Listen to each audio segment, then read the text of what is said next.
Hi, and welcome to If These Heels Could Talk. I'm JoyGenea with Solutions by JoyGenea. And I'm Michelle with Bad Cat Digital, and we are talking about something. What are we talking about today? We are talking about sunken cost fallacy. Yes, the sunk cost fallacy. So, just a really quick definition. Yeah.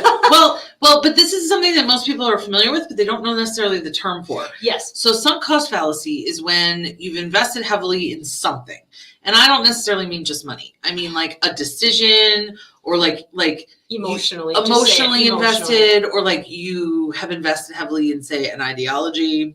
Yes. Not, whatever. And maybe you lost something to it, or you've sacrificed something for it. The sunk cost fallacy is when somebody is reluctant to abandon a course of action or a strategy because of what they have previously put into it. So where this comes up a lot, most commonly, I don't know if people gamble. Gambling is where this comes up a lot. It comes up in poker. It comes up in, like, I've put so much money into, say, this slot machine, and I'm going to sit here until I get my money back. But all evidence is pointing to it just being a black hole for money. And this happens a lot when people are playing poker. Like, they're like, well, I'm so deep into this pot that I might as well keep going, even if I know I'm going to lose. Ooh. But you could lose another 1,000 or 50,000, or, right? Especially if you're playing against a savvy player. The other place where you see this a lot, especially in common parlance, is in war. Where the media story will be, we've lost so many lives, or we've sacrificed so much for X war, it would be a shame to walk away now. Oh, I think we participated in that kind of language. Yeah, that's the language. Yeah. So that's the sunk cost fallacy. And what it basically says is, if you're on a course of action that you have discovered is a losing course of action, it is actually better to walk away no matter what you've invested than it is to continue that course of action that you know now is headed in a losing direction.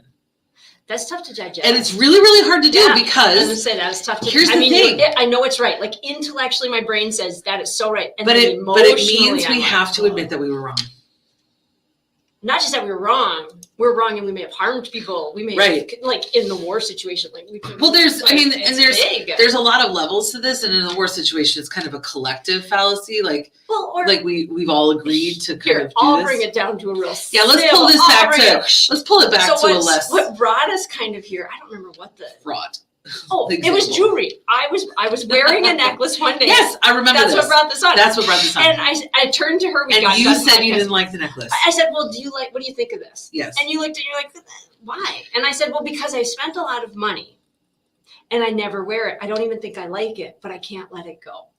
And you just gave me the best look. You're like, what in the world? Get rid of it. Here's the thing. You're right. On another person or with another person, me. It was just not you. It wasn't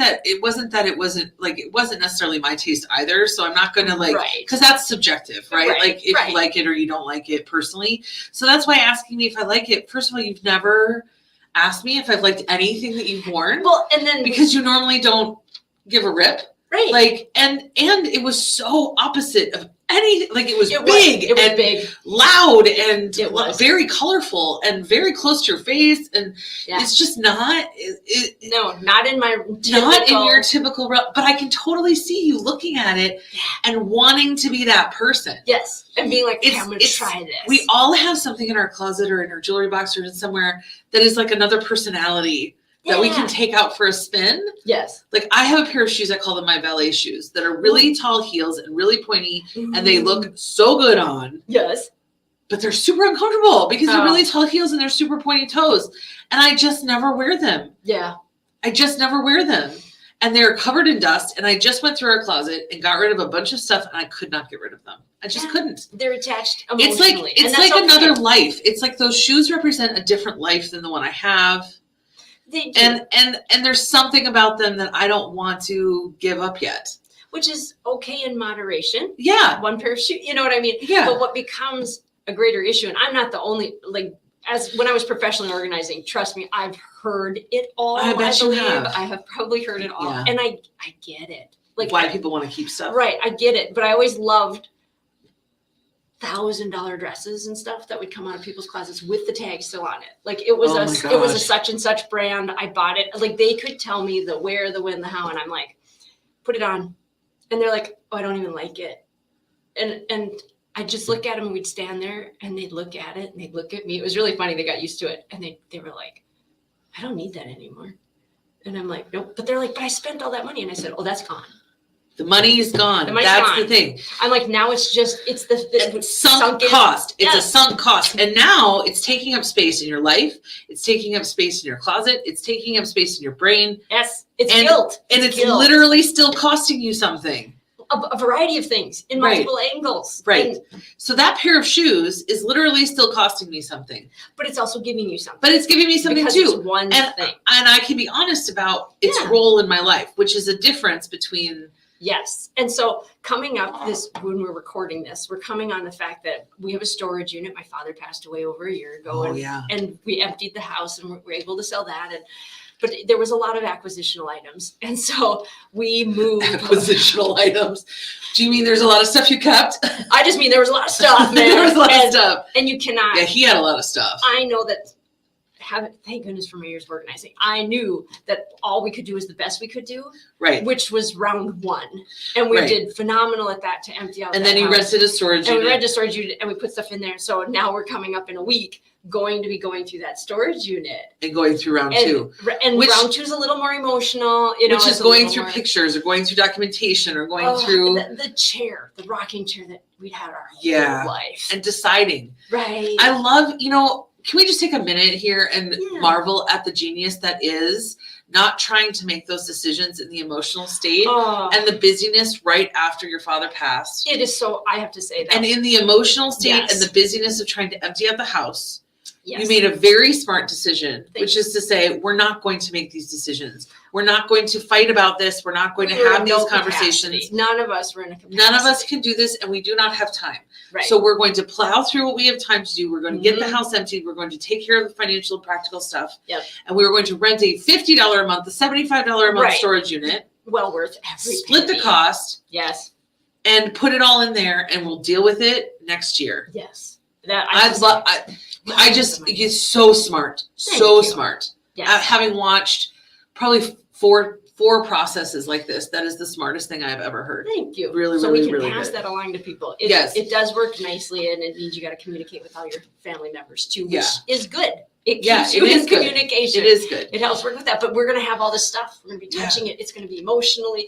Yep. But at the end of the day, like what I keep reminding myself, I'm in the process of practically downsizing. Yeah. I want less stuff. I'm sorry. I'm at that age where it's like, I don't need more. Well, and now you just went through what happens when somebody left behind a lot of stuff and you're like, I don't want to do that to anybody else. So I'm going to have to, what I've come to acknowledge and kind of am working my head around and getting ready for is I'm going to have to just love some things, take a photo next to it, like that rocking chair. Yeah. I'm going to sit in it. I'm going to have my brothers take a picture of me in it.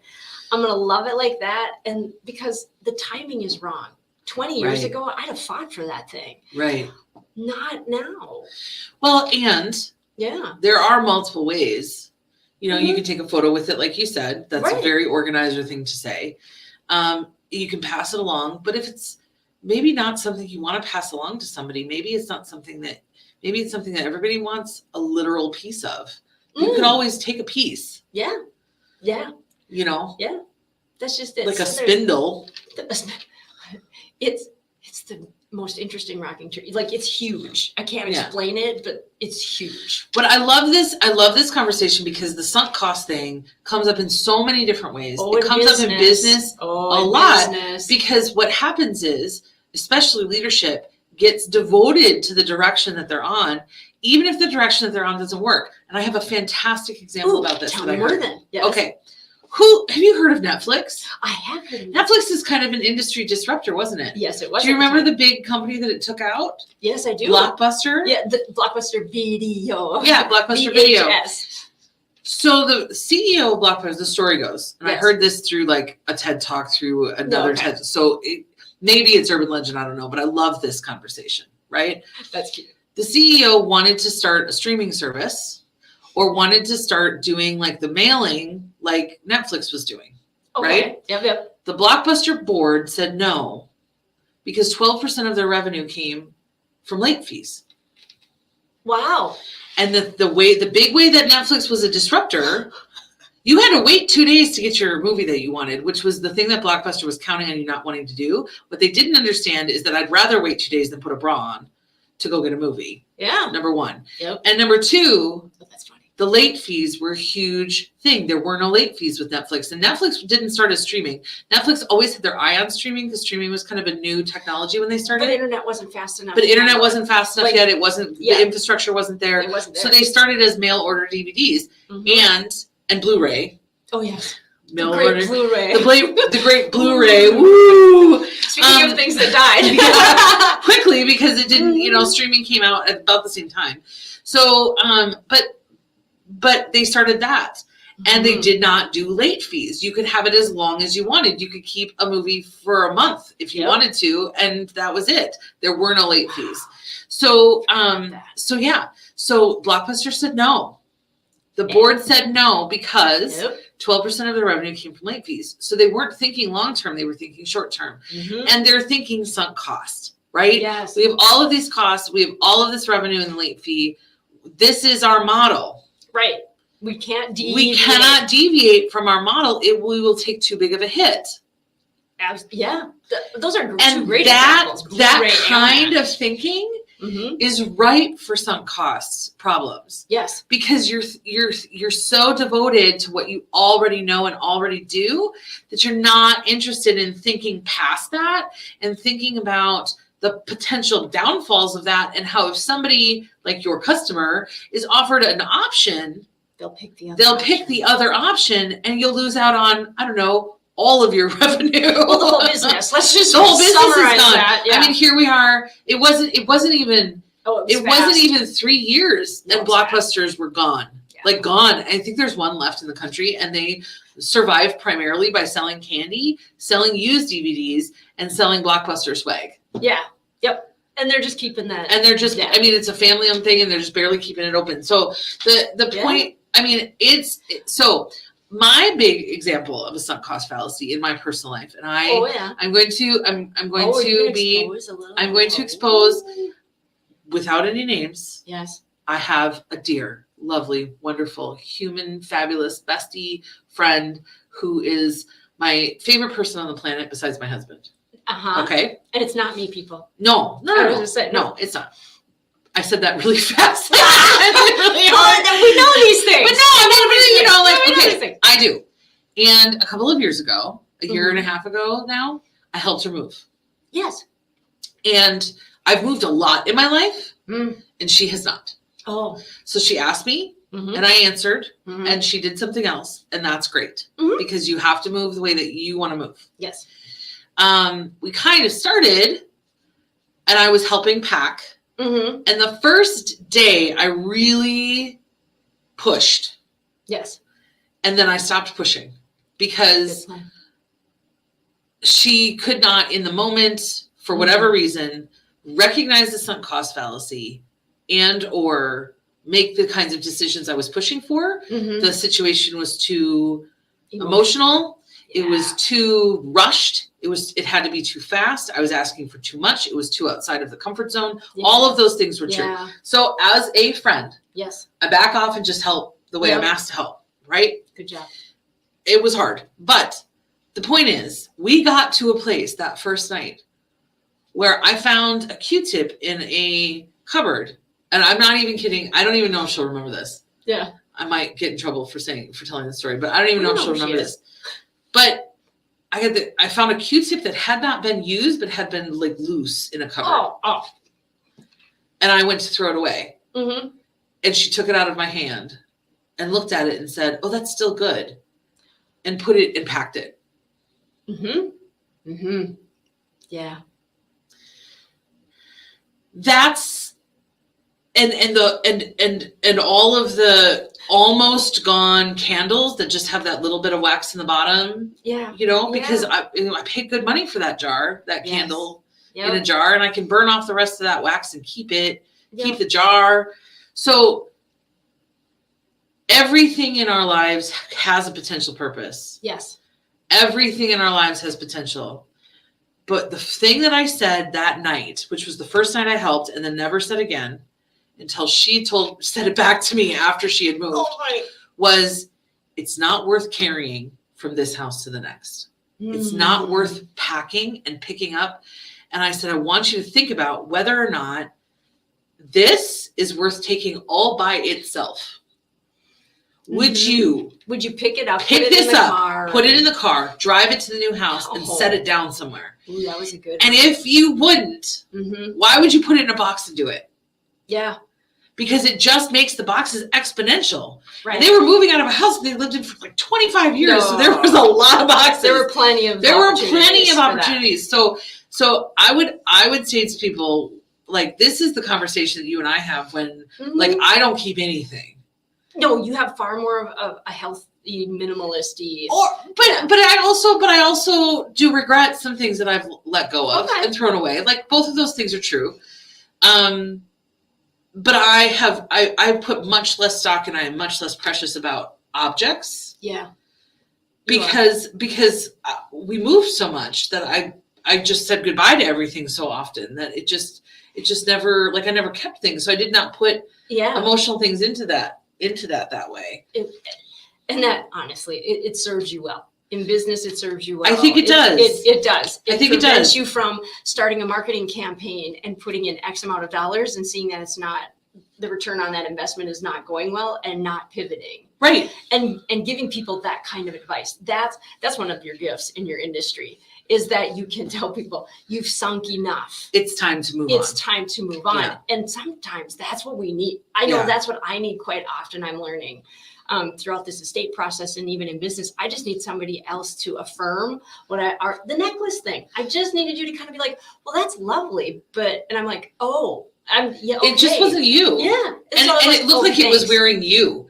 This is the thing. And it didn't have anything to do with the necklace. No. You were so uncomfortable in it that it looked like it was wearing you. And it felt so, by the way, I want to point out, emotionally, it felt so good to let that go. Like, I got home, took it off, put it in the Goodwill basket, and I was like, have a good life. Like, find your next person, but like, I'm done, and you need to be out. Do you keep a Goodwill basket, like, or a donation basket, just like around the house? It's right on top of the freezer while you walk out my door. Perfect. So it's just like something, I start a little small collection on the table, and then as soon as I'm walking out the door, I grab the pile, it goes in there, that gets overflowing, it gets dropped out. Like, we have a recycle. Yeah, I have to do it. Yeah. Because I just don't want more stuff. So there's the thing about, not bringing it into your life in the first place, which is what I struggle with, because I bring a lot of things into my life in the first place. So that's kind of where that's like, to me, like, there's struggles on both ends of this, and that's kind of one of them. So, because I jump in quick, make decisions quickly, and then often regret them because I make a lot of decisions. And often I think if I had thought about that a little bit more, maybe I wouldn't. But the ability to pivot away from a decision that I'm not happy with quickly is about avoiding sunk cost. It's about avoiding this concept of like, okay, well, I made that decision and now I'm going to double down. I'm going to triple down. I'm going to quadruple down on it. And I'm going to lose friends, or I'm going to lose family, or I'm going to do this, or I'm going to do that. Or I'm going to lose employees, or I'm going to, whatever, because I have to be right. Or I still see there's still 5% value in it. Right. There's still, I could wring some sort of something out of, I have to get something back from this because I put so much into it. Well, it's still got value. Like, I cannot tell you how many millions of times that thought went through my head, cleaning, emptying the estate and stuff. I'm like, this is still good. I'm like, nope. Yeah. Like, I could quickly just be like, nope, put it in the section. I think I told you guys this at the time, but anyways, there was a section every time we went to the landfill. There was because it had to be observed by these people before we could pass through. Sure. To get access to it. Okay. And so I created a section on our trailer of this is perfectly good stuff, and we'll throw it away. But if somebody else wants it, you can have it. And so literally, because we made so many trips, they would see us coming, and they would like wander over, happen to be in the shed, and they were giving stuff away. Right, and they would be looking around the thing, and I would just slowly like take that little corner out, and they'd be like, "Oh, you can just set that on." Like they weren't. We knew we weren't supposed to be doing that. Yeah, but like it was really helping me in our reality. Well, that's it. It really helped me let go of more because I'm like, the guys will want this at the shed. I'm like and put it in that sometimes corner. You might get there and figure out that they don't. And then I'm right next to the dumpster. So and that's the thing. Like that's the thing about holding on to some things is that sometimes we hold on to things for other people, or we think other people could use them, or or we think other people will want them. I mean, that's kind of the whole Swedish death cleaning mentality. Yes. Is that, no, I don't want, your kids don't want your china. Your kids they don't want really your crystal. Your kids don't want your china cabinet or your, No. whatever brand name furniture from 1953. I'm not being negative towards precious moments. No, we do not want your precious moments. They don't, to the point, I was at a silent benefit auction recently, and somebody donated their entire collection.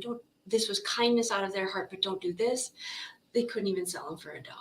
Right. Like there were hundreds of them. Well, because something that is precious to you becomes a burden to somebody else. Yes, it really does. My lovely and wonderful human person mother-in-law has a collection of, well, she calls them crystal, but some of them are crystal and some of them are pressed glass, but candlesticks. Oh, yeah. And she has a very large collection of candlesticks. And she likes these. Like, and she loves candlesticks. Like she buys new ones. Cool. It's given her so much joy over the years. Right. She cannot get rid of these things to save her life. And No.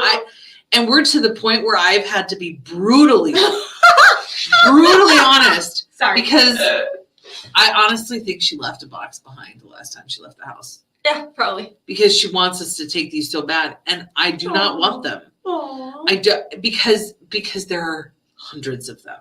Yeah. Like if you have a beautiful set of candlesticks that's from your wedding, that's cool. I can accept that with the graciousness so that you feel good about where they landed and where they had a home. And then someday when you're not looking anymore, I will deal with them and donate them or do whatever. Yeah. But you can feel good about that and I will take care of it for you. But the burden of hundreds of them is just too much. Well, it was I think accepting in those kind of cases, accepting your sunk cost, the value of them has completely left. Like, and the value because the value was the joy that you got in them. To you. Right. And that unless you meet like-minded people that share that value. I have a massive stash of fabric. You do. It's gigantic. Well, you're a quilter, so it's quilters obnoxious. Always have a stash of fabric. But it's obnoxiously large. I have discovered that my stash is obnoxiously large. It is. I have it well organized. It's clean and whatever. But it is obnoxiously large. It has value to only people like me. Yes. And even then, probably if I were to die in an untimely way, please don't take it away from me. But if I were to die in an untimely way and that fabric and somebody were to want to deal with that fabric, there's thousands of dollars of fabric there. Oh yeah. You'd get maybe hundreds. You'd only really ever get rid of half. If you're lucky. Mm-hmm. And it would take a lot of time and effort. Not for me, but yes. Yeah, not for not for everybody. I know people. I would connect those. I would connect your people. Like you you connect the people. So like wouldn't it be so much better for somebody to recognize the sunk cost, not try to recoup anything from it, and to say, okay, thank you so much for coming. All of these quilty friends of Michelle's, thank you so much for coming to celebrate her life. Yes. Go take whatever you want. Yeah. Go take whatever you want. Yes. I want it all gone. Take whatever you want. Yeah. That is what a gift to other people. One of the best lessons I learned about sunk cost fallacy actually comes from when I worked for MnDOT, the Minnesota Department of Transportation. Sure. Vehicles, equipment, everything is being depreciated at all times. Sure. And so we'd be driving around in what I would consider to be a perfectly good vehicle. Right. I was taught you drive that vehicle till she dies. Like, right.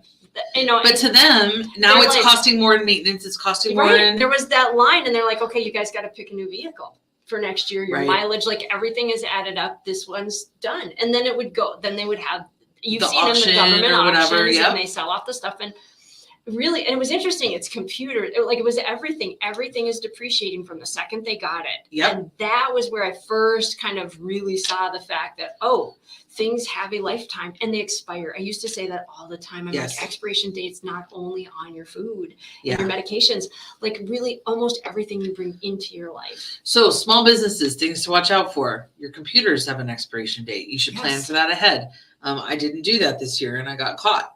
Right? Software has an expiration date. Date. It's getting better now that you pay the fees. Now it's software as a service. Bit different. But even then, though, every year we do a software review now every year where we review all of our softwares. What features did they add? What features did they change? Did the cost go up? Is there a function of this that we can use in another software? I've got another one I want to add. Yeah. Furniture. Oh, totally. I'm sorry, but if your waiting room feels like I've just stepped back in time and not in a good way. Yeah.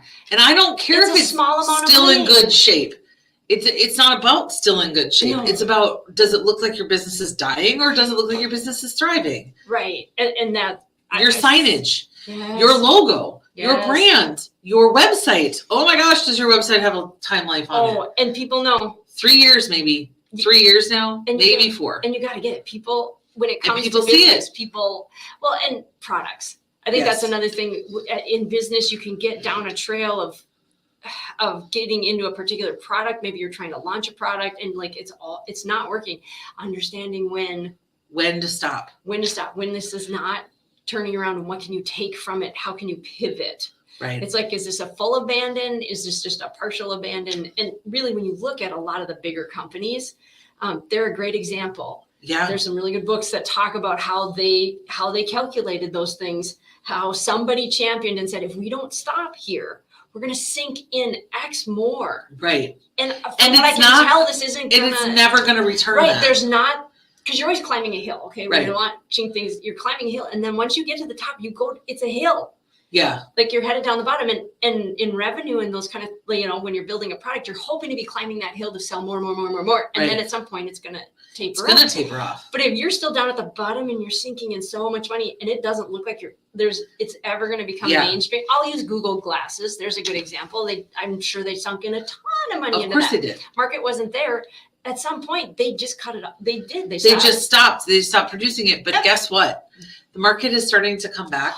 Oh, yeah. They've probably been refining those in secret, and they're going to come out with something really cool because the Oculus, while it's awesome, is really heavy and cumbersome. Yes. And the latest and greatest versions of them aren't really doing anything about the container. I know. They're doing stuff about the technology, but they're not doing stuff about the container.